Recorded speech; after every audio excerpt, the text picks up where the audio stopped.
Hello students, targeted Chaitanya চ্যানেলে তোমাদের সকলকে স্বাগত। আজকে আমি তোমাদের জন্য ভিডিও একটা নিয়ে চলে এসেছি। সেটি হচ্ছে বাংলা শব্দ ভাণ্ডারের মৌলিক শব্দের অন্তর্গত বা একটি ভাগ, সেটি হচ্ছে তৎসম শব্দ। এই তৎসম শব্দ আলোচনা করতে গেলে আগে আমাদের জানতে হবে এই তৎসম কথার অর্থ কী।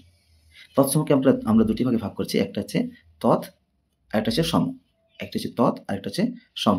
এই তৎ কথার অর্থ কী এবং সম কথার অর্থ কী, এই যে দুটো আগে জেনে নিলে তারপরে তৎসম শব্দটা বুঝতে আমাদের খুবই সুবিধা। তৎ কথার অর্থ হচ্ছে তার বা সংস্কৃত আর সম মানে সমান, অর্থাৎ সংস্কৃতের সমান যে শব্দ তাকে তৎসম শব্দ বলছি। যেমন এখানে মাতা পিতা বালক ইত্যাদি রয়েছে, এগুলো হচ্ছে তৎসম শব্দ। এবার চলে যাই তৎসম শব্দের সংজ্ঞার সঙ্গে কিছু কিছু তৎসম শব্দের উদাহরণ জেনে নেব। যে সমস্ত শব্দ, কি বললাম, বাংলা শব্দ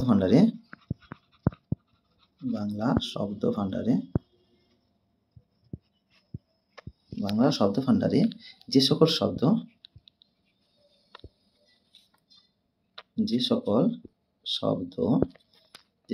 কি হচ্ছে সংস্কৃত ভাষা থেকে অপরিবর্তিত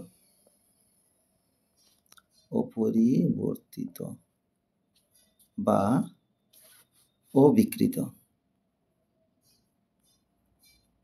অবিকৃত রূপে বাংলা ভাষায় সরাসরি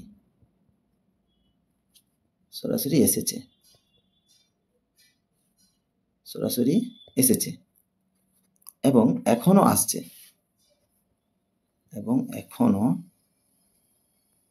এখনো আসছে, তাদেরকে আমরা তৎসম শব্দ বলবো।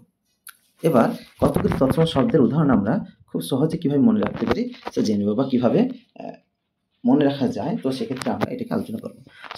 এই তৎসম শব্দ মনে রাখার সবচেয়ে সহজ পদ্ধতি হচ্ছে যদি আমরা বর্ণমালা অনুযায়ী মনে রাখি, তাহলে আমাদের অতি সহজে বুঝতে পারছি। আমি তোমাদের বর্ণমালা অনুযায়ী সিরিয়াল করে বলছি, অতি অবশ্যই দেখো, একবার দুবার দেখলে তোমাদের মনে থেকে যাবে। প্রথম যদি আমি বলি অ দিয়ে কী হতে পারে, সেটা আমরা একটু জেনে নেব। অ দিয়ে যদি বলি, আমি প্রথম বললাম অরণ্য হতে পারে, তার অংশ, অতিথি, তারপরে হচ্ছে অন্ত বলতে পারি, আরেকটা অন্ত। এবার চলে আসছে আ দিয়ে বলি, আ দিয়ে কি হতে পারে, আ দিয়ে যদি আমি বলি আমি আবৃত হবে, আবৃত্তি, আবিষ্কার, আভাস ইত্যাদি। এবার চলছে হর্ষই দিয়ে কি হতে পারে, হর্ষই দিয়ে ইতি হতে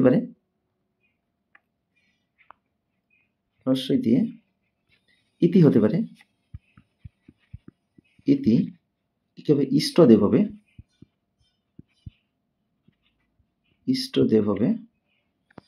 ইষ্টদেব।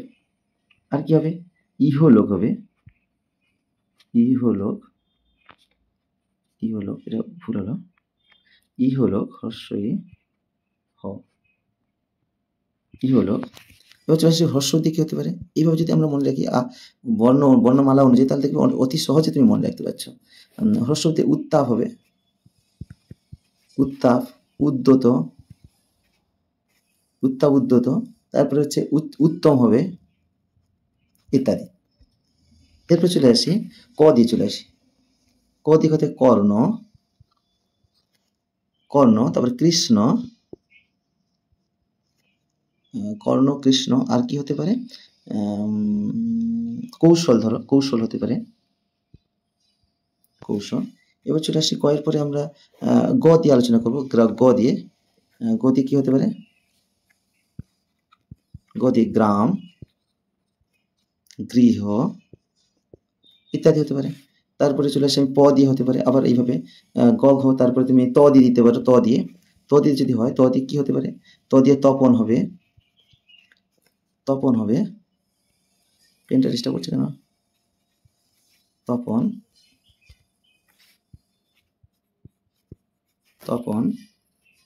তাপস,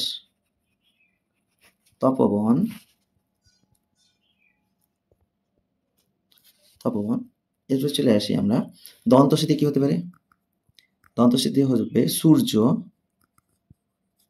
সূর্য, সাধনা। তালবস্যতি কি হবে? শঙ্খ, শঙ্খ একটাই ধরো। তারপরে দদি কি হতে পারে? দ্বন্দ্ব, দদি দ্বন্দ্ব। তারপরে হদি কি হতে পারে? হদি, হদি হ্রদ। মদি কি হবে?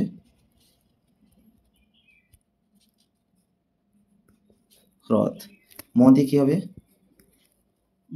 ধরো ম দিয়ে তোমার হতে পারে মতি, হতে পারে মতি, মতি মতি হবে, মিত্র হবে। তারপর হচ্ছে বদি কি হবে? বণিক হবে, বধূ হবে। পদি কি হতে পারে? পদি পর্বত হবে, পুষ্প হবে। এবার চলে আসি আমরা ব দিয়ে, ভ দিয়ে কি হতে পারে? ভ দিয়ে হবে ভানু, ভানু সূর্য। র দিয়ে কি হবে? র দিয়ে রাত্রি। তারপর হচ্ছে অন্তস্থ চেদ দিয়ে কি হতে হবে? অন্তস্থ চেদ যুদ্ধ। এইভাবে আমরা তৎসম শব্দকে মনে রাখতে পারি। এখানে রাখছি তৎসম শব্দের ভিডিওটা, এখানে রাখছি। দেখা হচ্ছে পরের ভিডিও।